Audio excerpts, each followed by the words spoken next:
Saludos, mi nombre es Jimena Apisdorf y esto es Desde el Escritorio. Pues bueno, amanecimos el lunes pasado con la noticia de que la Glorieta de Colón ya no será la Glorieta de Colón y que en lugar de tener a Colón y a los 4 frailes que lo acompañaban, que llegaron desde el siglo XIX a la Ciudad de México desde el bello puerto de Veracruz, pues resulta que empezó una discusión acerca de qué debería de suceder y cómo debería de suceder. La discusión ha ido desde las cosas más básicas de que tiene que ver con que es un monumento artístico, que es parte de la ciudad y que por ese simple hecho no debería de ser removido, hasta el hecho de que sí es Cristóbal Colón y tuvo que ver con una idea que no estamos de acuerdo, que era la del descubrimiento de América, porque no nos descubrieron y entonces sí vamos a quitarlo, hasta una cuestión que es como la que principalmente me interesa, que es ¿cómo cambiamos los monumentos y qué ponemos en lugar de esos monumentos? Y justamente siendo Reforma una de las calles principales de la Ciudad de México, definitivamente es la calle donde más reconocimiento tenemos, porque ahí está el Ángel de la Independencia, aunque creo que es una Victoria alada en realidad, entonces es una mujer. Pero también es donde la representación de la mujer tiene un mayor conflicto, diría yo. Entonces nos dijeron, la Claudia Sheinbaum nos dijo que lo iban a cambiar por el monumento de una mujer indígena. Y entonces ahí es donde a mí básicamente me saltan muchas dudas y donde tengo muchas inquietudes acerca de lo que significa un monumento a la mujer indígena. En la cuenta de Facebook de Mónica Mayer, justamente menciona la idea del genérico. Y eso es como muy interesante porque creo que justamente en esa zona de la ciudad tenemos como varios genéricos. Por un lado tenemos a la Diana Cazadora, que justamente hace referencia a una diosa. Sabemos que la escultura estuvo basada en el cuerpo de una mujer y que hay una película y que es una historia tremenda, pero al final de cuentas es la Diana. Después tenemos a la Victoria alada y esa es otra mujer que no sabemos la historia de esa mujer, de hecho no sabemos quién fue el modelo ni nada de eso, pero bueno, está esa otra. Luego tenemos los monumentos que tienen que ver con el monumento a la madre, que sufrió muchos daños en el sismo del 2017, pero es otra vez la madre. Y luego la volvemos a retomar en el monumento que tiene, bueno, el símbolo del IMSS, que también está en Reforma, que es también la maternidad, y otra vez es la maternidad. Entonces, ¿qué significa que las cuestiones que tienen que ver con las mujeres sean como genéricas de las mujeres? O sea, es como, ¿qué significa que abarque todo eso que son las mujeres, no? Entonces, hay muchas preguntas que yo tengo y que básicamente se deben a otras piezas que se han hecho en los pasados 3-4 años que han tenido como cobertura mundial. Entonces, voy a ponerles 3 casos y vamos a platicar acerca de esos 3 casos. El primero que me gustaría mencionar es el caso de Fearless Girl. No sé si ustedes se acuerdan, pero de repente en Wall Street, enfrente de donde está este grandísimo toro, se puso la escultura en bronce de una niña.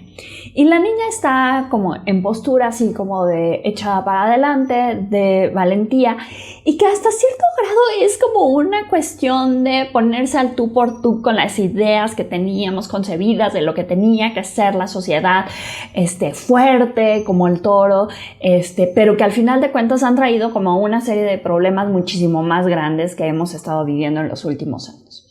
Entonces, esta escultura de Kirsten Bissell se presentó el 8 de marzo del 2017 y justamente era una llamada de atención. Y me gusta mucho la idea de que sea una niña la llamada de atención en contra de un heteropatriarcado al que estamos acostumbrados a que no discutimos, al que pareciera que tenemos que bajar la cabeza, al que justamente la niña es como ser más desprotegido porque es como discriminado por el hecho de ser niña. También me gusta que sea una niña, porque es muy curioso, pero hay una edad en la que dicen que es como entre los 8 y los 9 años, que las niñas dejan de sentir este empoderamiento de hacer lo mismo que los hombres. Entonces, el hecho de que sea una niña, ese es como súper fuerte. Pero bueno, esta escultura no estuvo libre de controversias, y una de las controversias fue justamente del escultor que hizo el toro, diciendo que estaba cambiando el significado de la pieza del toro a poner la niña enfrente. Entonces hubo una demanda y decidieron mover a la niña en otro espacio y dejaron una pequeña placa enfrente del toro diciendo que ahí había estado la niña. Es muy interesante porque justamente creo que hay veces que la ciudad pareciera que quiere borrar todos los rasgos de otros hechos terribles que han pasado en la ciudad y que sin embargo son importantes de tener. En ese sentido también me gustaría recordar que, por ejemplo, en la ciudad de Berlín uno puede entrar a la parte de los museos, a la isla de los museos, y se alcanzan a ver las balas que se tiraron durante la Segunda Guerra Mundial. Y esto servía como una especie de cicatriz, sí, del edificio, pero también como una especie de recordatorio de la ciudad de qué es lo que es vivir tiempos terribles y horribles y que no se nos debe de olvidar para no regresar a ellos. Hasta cierto grado creo que el hecho de dejar como una placa y decir aquí sucedió esto, aunque haya sido por un breve momento, es súper importante. Yo creo que sería un caso de éxito.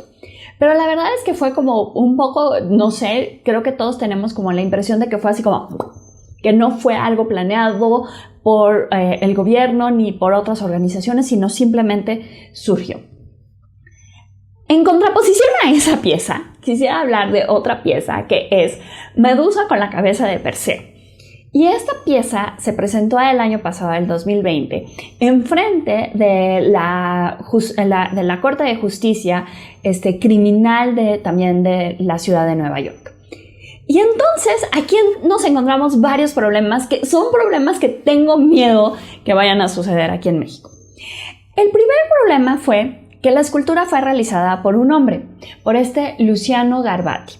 Y Luciano Garbati se inspiró en las esculturas de la época del barroco de Benvenuto Cellini, que fueron como súper importantes en un momento dado.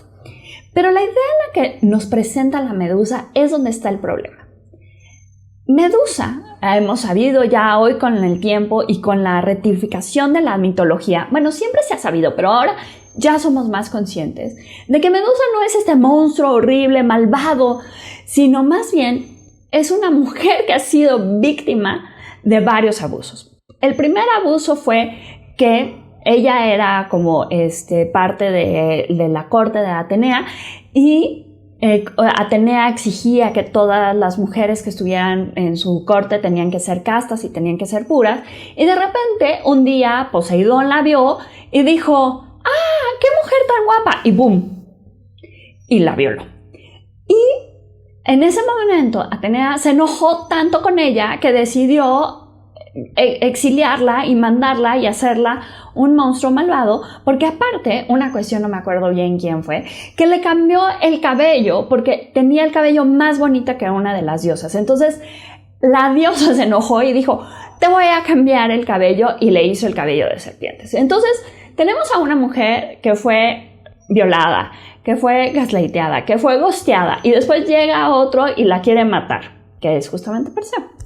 Entonces la verdad es que la pregunta es, ¿qué tan víctima es esta Medusa?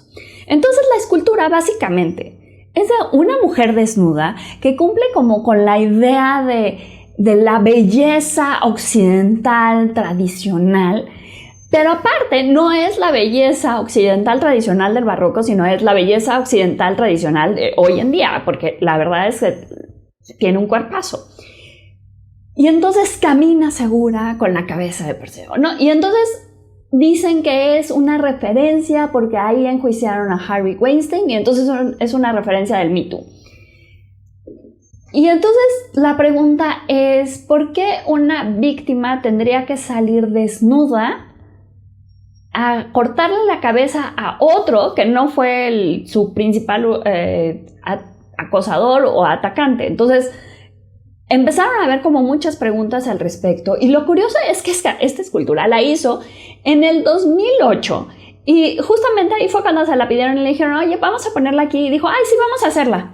Y de repente quiso cambiar todo el discurso y decir, es que tiene que ver con el Me Too. Y es así como de, Me Too con esto justamente no va. Y es muy curioso porque en un momento dado la portavoz de la Casa Blanca en Estados Unidos, después de lo que sucedió en Texas, le estuvieron preguntando que cuál era la postura del presidente. Y en un momento dado le contestó al periodista así como de, tú nunca vas a tener ese problema. Entonces es así como justamente hasta cierto grado el problema de que un hombre quiera tomar un tema que tiene que ver con una problemática muy enfocada en las mujeres y que quiera agarrarse del discurso para poder decir, sí, claro, es que yo también estoy a favor de esto. Bueno, ese es un problema. El segundo problema es también una escultura que se inauguró el año pasado, en el 2020, en Inglaterra. Y entonces resulta que, ¿por qué no? Se hizo un acuerdo de que iban a hacer una escultura de Mary Wollstonecraft, que es la madre del feminismo hace 200 años. Y entonces decidieron que una mujer iba a hacer la escultura, que se llama Maggie Humling, y la iban a develar. Y de repente, ¡pum!, la develaron y la madre del feminismo también está desnuda. Y es así como de, ¿por qué los monumentos que son de cuestiones genéricas, y en este caso no es una cuestión genérica, este es un caso muy específico de una mujer de hace 200 años, se tendrían que presentar de manera desnudas? Entonces, es como absurdo que estés haciendo un homenaje a una mujer que está hablando sobre la importancia de los derechos humanos y de la educación y de repente la presentes justamente de esta manera.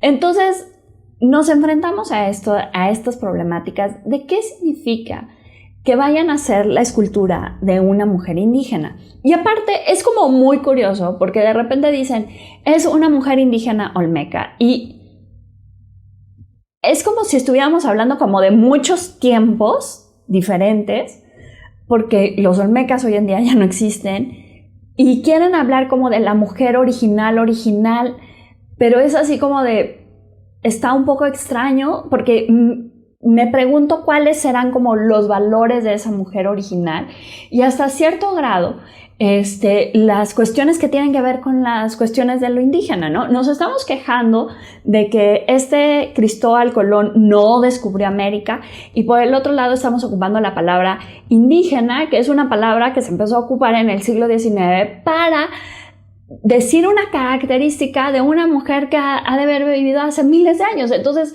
es como muy extraño. La idea está basada en Tlayi, que tiene que ver con las cuestiones de la tierra y todo esto, que lo va a hacer un escultor que se llama Pedro Reyes.